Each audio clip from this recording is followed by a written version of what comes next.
Bien-aimés dans le Seigneur, le Père qui nous appelle à revenir est celui qui sort de la maison pour venir nous rechercher. Le Seigneur qui nous guérit est celui qui s'est laissé blesser en croix. L'Esprit qui nous fait changer de vie est celui qui souffle avec force et douceur sur notre poussière, nous dit le pape François. Bienvenue dans votre premier numéro de votre émission École de Carême, un espace dédié à nous accompagner à vivre un fructueux temps de Carême grâce aux lumières qui nous seront apportées sur nos zones d'ombre liées à ce temps de conversion. Pour l'heure, ce premier numéro vise à approfondir la compréhension des origines, du sens, des exigences et des trois piliers du carême dans l'Église catholique. Chers amis dans le Seigneur, disposons-nous et suivons attentivement.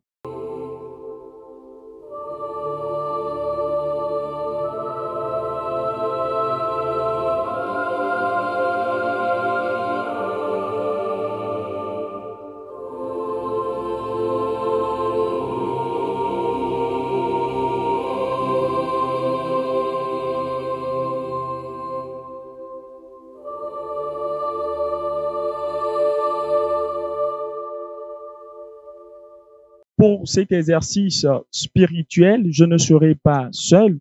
Je serai en compagnie du révérend Père Jean-Claude Do, qui sera notre guide pour nous éclairer. Père Jean-Claude, loué soit Jésus-Christ. À jamais, ainsi soit-il. Père, comment passez-vous ce début de carême? Très bien, avec la grâce de Dieu, merci. Merci, Père. Nous rappelons qu'aujourd'hui, nous débutons l'émission École de Carême qui est consacrée à approfondir pour ce premier numéro la compréhension des origines, du sens et des exigences et des piliers du carême dans l'Église catholique.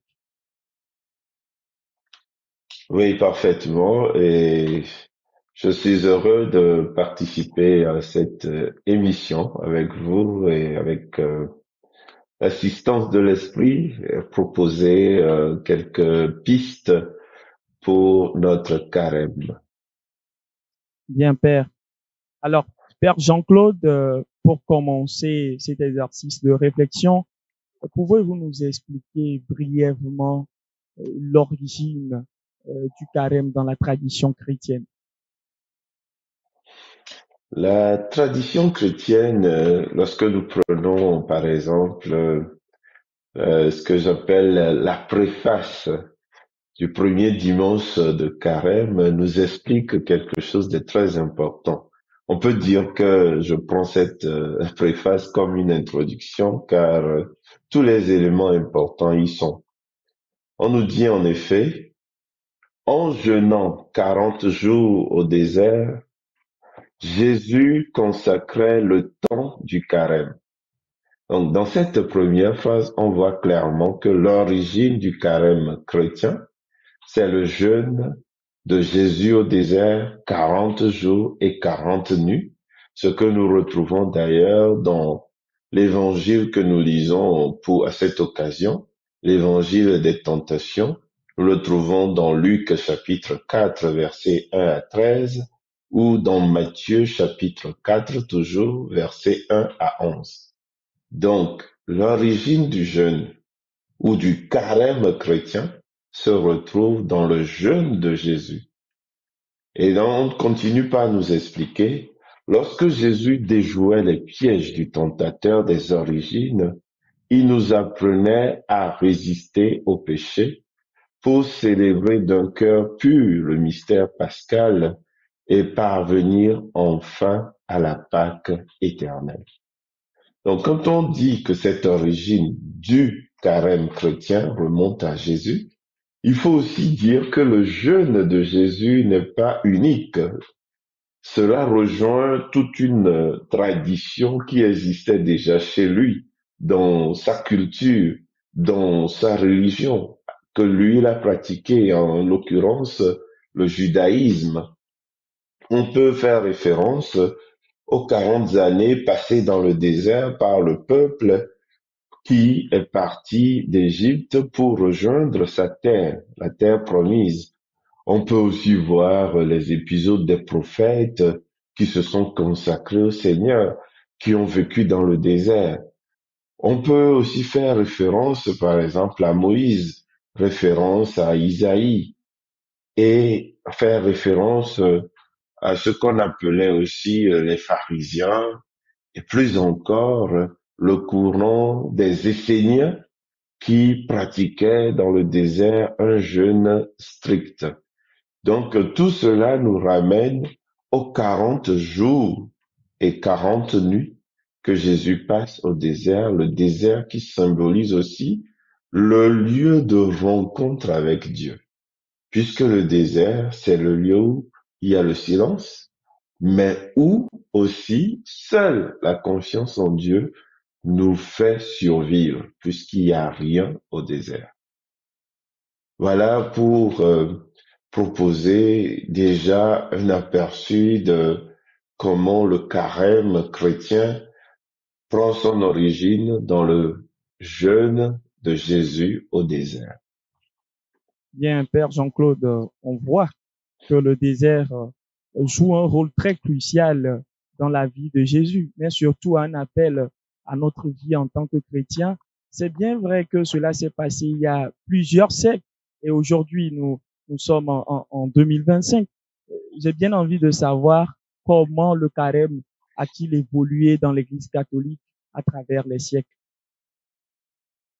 Et il faut rappeler que à travers les siècles, on n'avait pas tout de suite défini, comme nous aujourd'hui, nous célébrons la Pâque à une certaine date qui varie à peu près selon la Pâque juive, qui suit le cycle de la lune.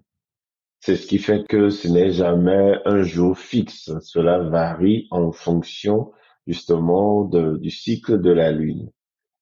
Et puis, le christianisme lui-même est fondé sur la résurrection de Jésus. La résurrection de Jésus, c'est justement la Pâque.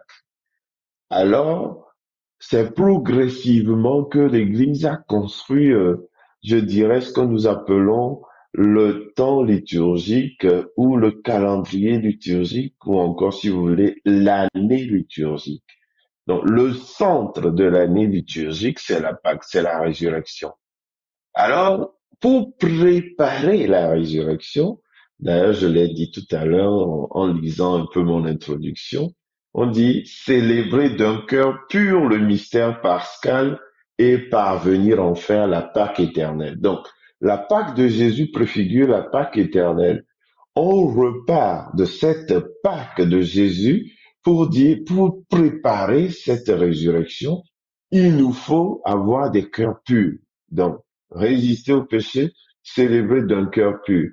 Alors, on remet en place le chemin de Jésus lui-même. Les 40 jours de jeûne de Jésus, on les remet avant la résurrection. Ce qui fait que le carême chrétien, progressivement, s'est constitué en partant de la Pâque vers nous, c'est-à-dire vers l'arrière. Et qu'est-ce que ça donne? Ça fait que nous commençons le carême au moins 46 jours avant Pâques. Là aussi, il faut comprendre pourquoi il y a 46 jours. 46 jours parce que il y a le mercredi. Nous commençons le carême le mercredi décembre. Ben, vous allez remarquer qu'on dit premier dimanche de carême.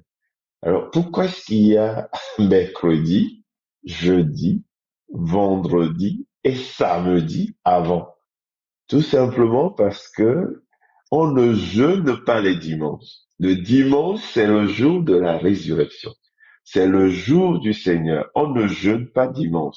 Alors, pour que nous puissions atteindre 40 jours entre le début du jeûne et le samedi saint, qui est le dernier jour et où nous célébrons la nuit de la résurrection, il faut qu'on enlève tous les dimanches contenus dans les 40 jours.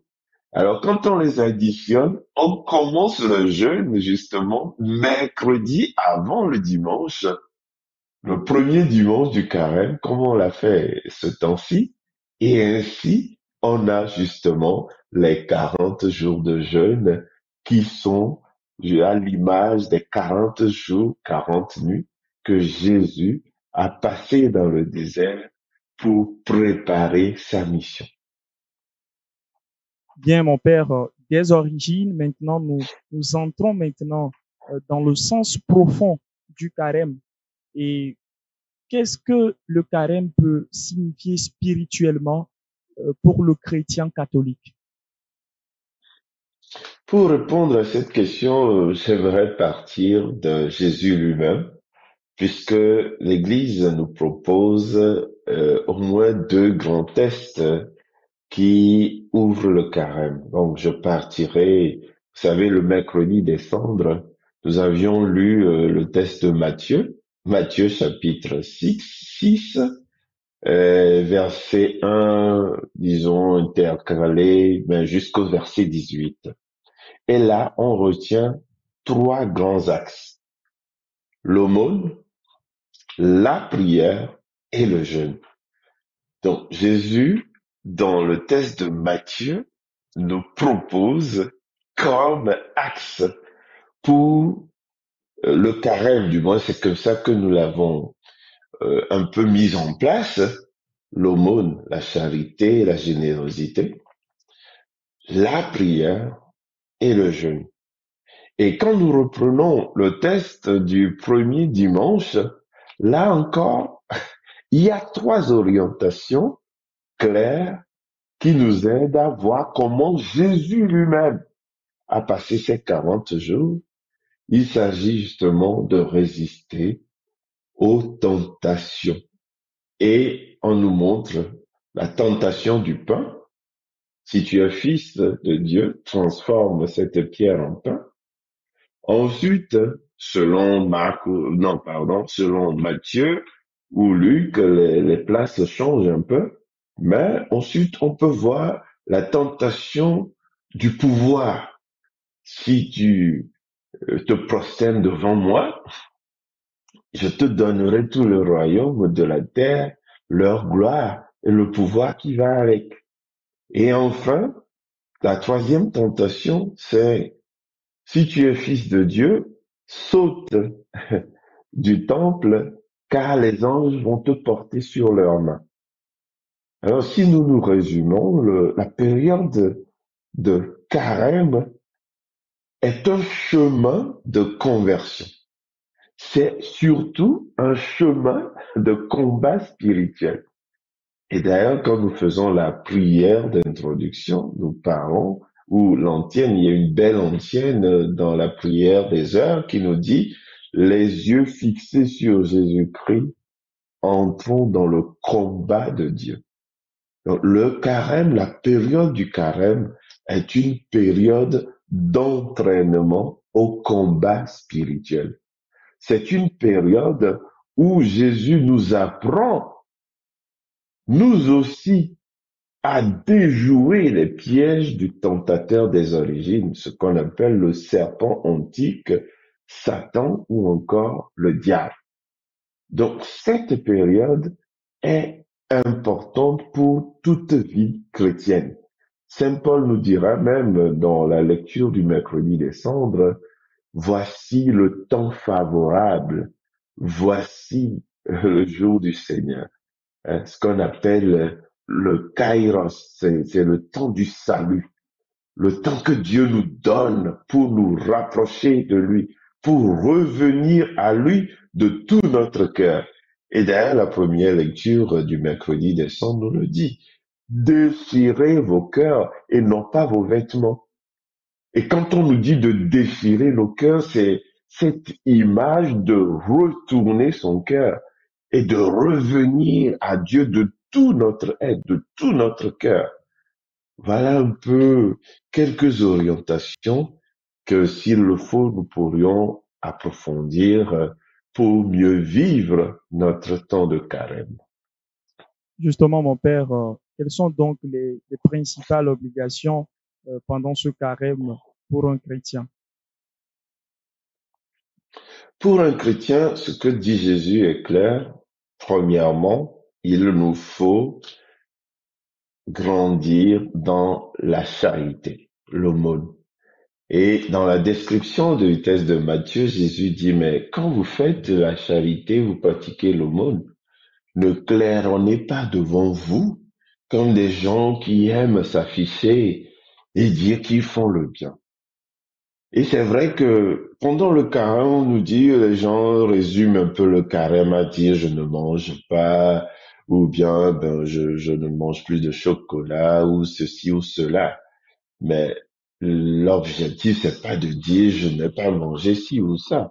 Si vous gardez, par exemple, l'argent de ce que vous dépensez, que ce soit en sucrerie ou toutes ces choses pour en faire usage plus tard, on n'a pas compris l'esprit du carême.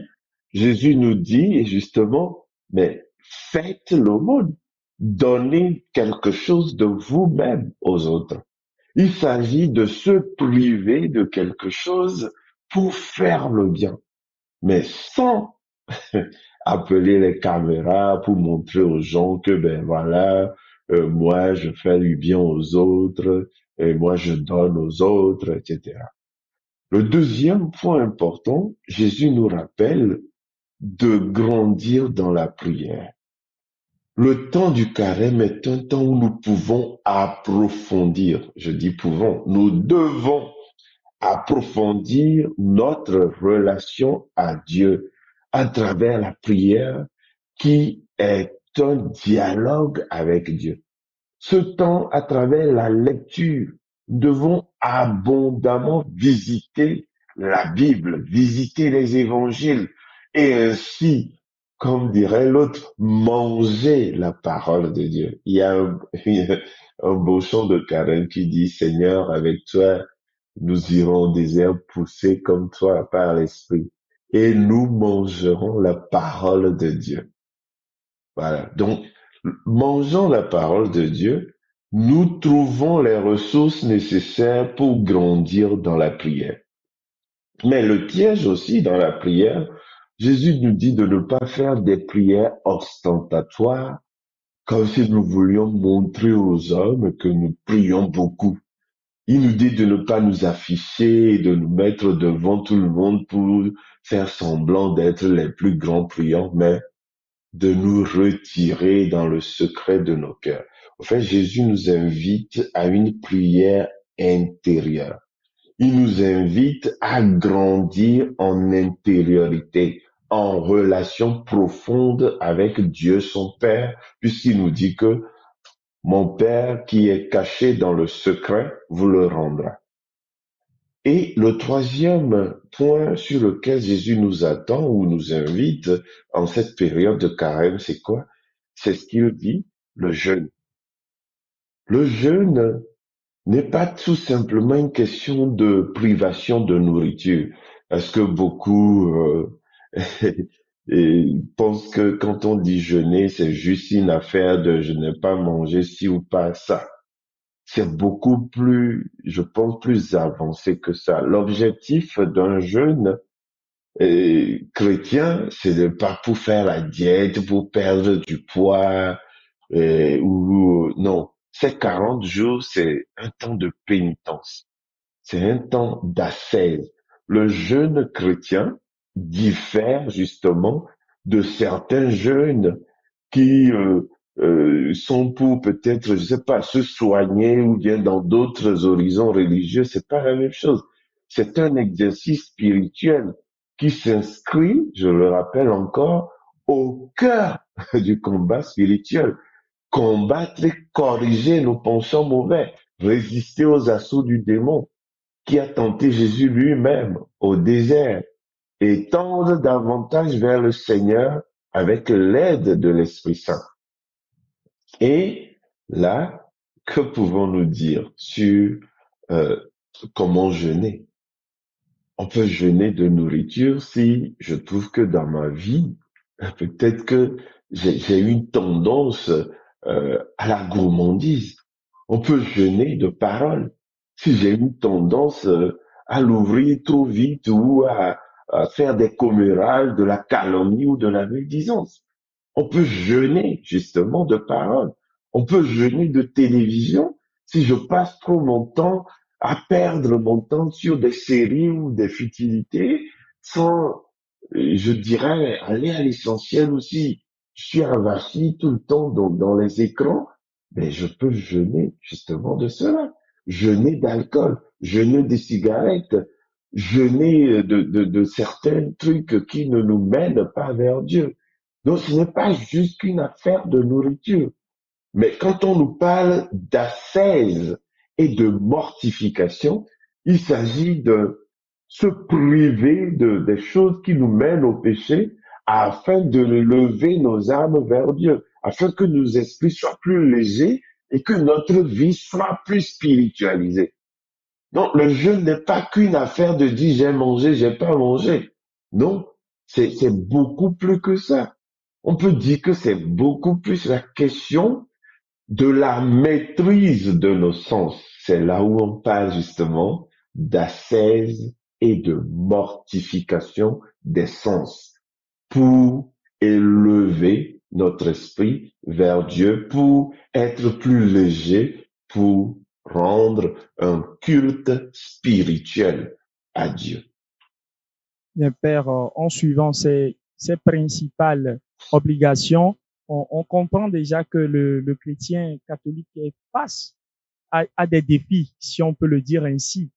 Et comment l'Église envisage-t-elle d'accompagner les fidèles dans ce cheminement? Dans ce cheminement, d'abord, si vous remarquez le temps de carême, il y a beaucoup d'exercices spirituels qui sont mis en place et surtout, il y a l'abondance de la nourriture spirituelle qu'est la parole de Dieu. Si vous remarquez pendant le temps de carême, les lectures sont extrêmement riches et abondantes. Et dans certaines paroisses, les enseignements des curés, des prêtres qui sont leurs collaborateurs deviennent plus fréquents, ces enseignements.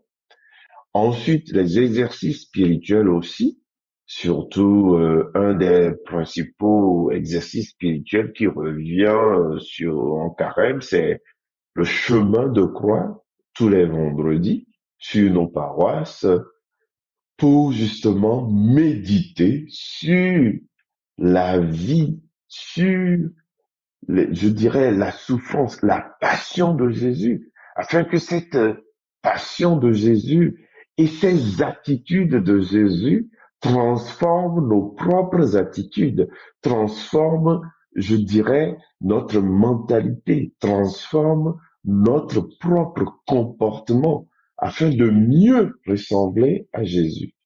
Donc, tout cela est mis en place pour nous aider à grandir dans la connaissance de Dieu et aussi à corriger nos défauts. Voilà pourquoi au début du carême dans nos paroisses, on nous propose souvent de prendre, je dirais, une résolution de carême.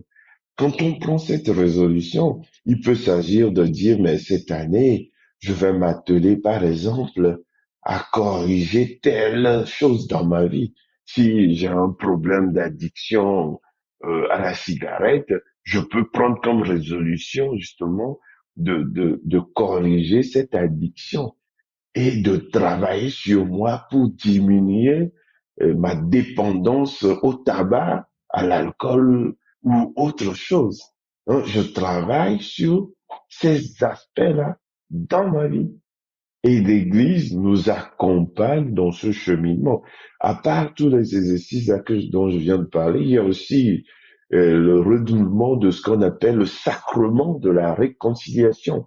On trouve abondamment en ce temps de carême, les offres de sacrements de réconciliation, les célébrations pénitentielles, et tout cela pour nous aider à entrer justement plus avant dans le mystère de Pâques. Ce parcours nous aidera à aborder tous ces thèmes-là un peu plus approfondis dans les autres émissions si le Seigneur le permet. Bien, mon frère. Père Jean-Claude, force est de constater sur certaines paroisses, lors de ces exercices spirituels que l'Église propose en ces temps de carême, de voir que c'est une forte majorité de personnes âgées qui se déplacent et une faible présence des jeunes. Quel message pouvez-vous adresser à ces jeunes durant ce temps de carême pour vivre intensément ce pèlerinage? À cette école du Carême, si je peux m'adresser à tous nos frères et sœurs jeunes, j'aimerais juste nous dire que ce n'est pas quand on est au soir de sa vie qu'on cherche Dieu. Je pense que les choses importantes de la vie, ça se définit un peu dès que nous sommes dans l'âge de maturité. C'est là où nous décidons à peu près de ce que nous voulons faire de notre vie. Et il me semble que inviter Dieu dans sa vie, essayer d'être une personne responsable, d'avoir la tête sur les épaules, essayer de mettre Dieu au cœur de nos décisions n'est pas facultatif. C'est quelque chose, à mon humble avis, de très exigeant, de très important. Et si nous voulons que notre avenir soit un avenir lumineux, il me semble important de mettre Dieu au centre de nos vies.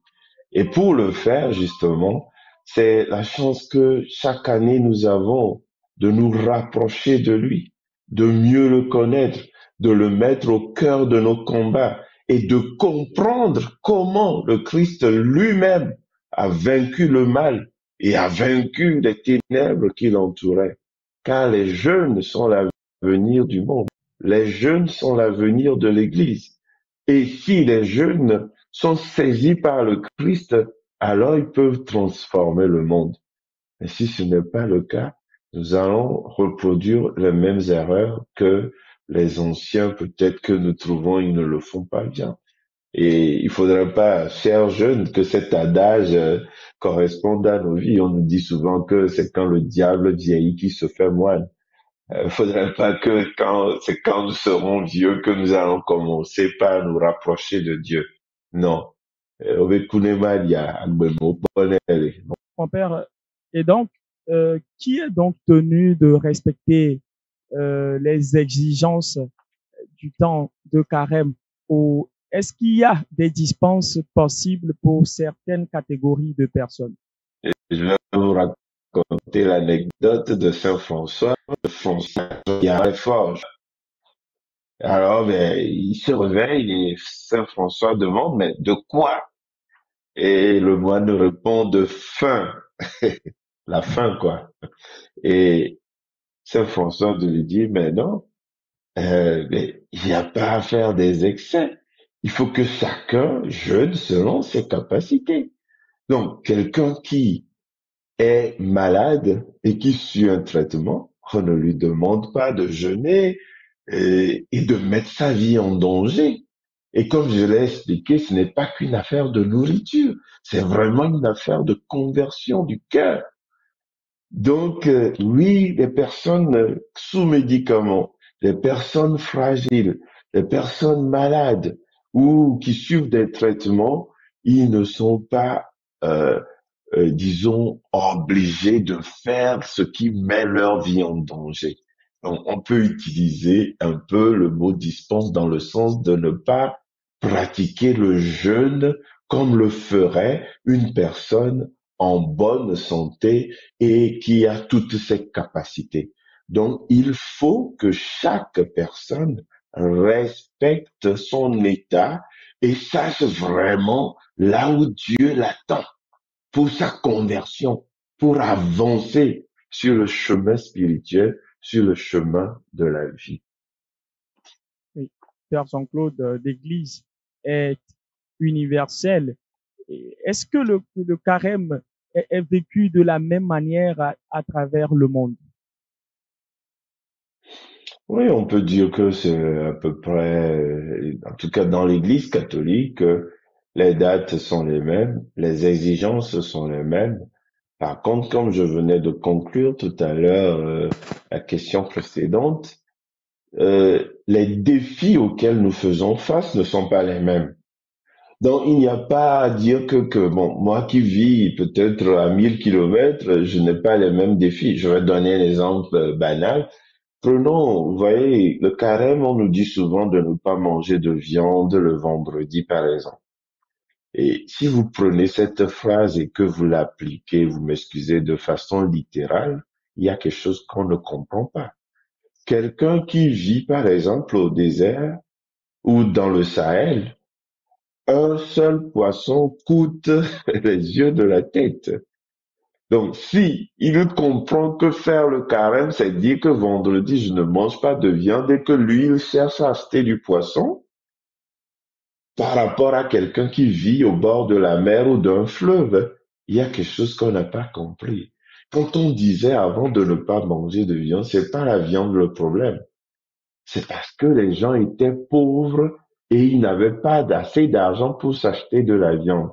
Mais si aujourd'hui vous vivez au Sahel ou bien dans une région où vous avez des barquettes de viande très moins chères, si vous faites cette affaire-là, vous avez tordu l'esprit dans lequel on demandait de ne pas manger de viande le vendredi. Vous n'avez pas compris que c'est la dépense que cela occasionnait qu'on voudrait que vous ne fassiez pas pour faire des économies, pour faire de la générosité. Donc, vous voyez que en fonction du milieu où l'on se trouve et des défis qui sont les nôtres, les interprétations de ce que l'on doit faire au carême ne sont pas les mêmes. Alors, c'est justement je dirais, cet examen de conscience pour voir quelle est ma situation et adapter mes exercices spirituels à moi, à mon milieu et aux défis qui m'attendent. C'est cela qui est très important. Sinon, il ne s'agit pas de copier et de faire les mêmes choses de la même façon. Sur le chemin spirituel, on ne fait pas de copie-coller.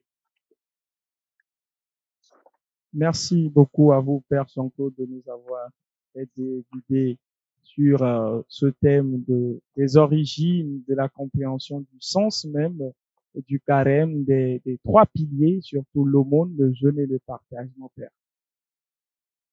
C'est moi qui vous remercie et fructueux carême à nous tous. Merci beaucoup, mon Père.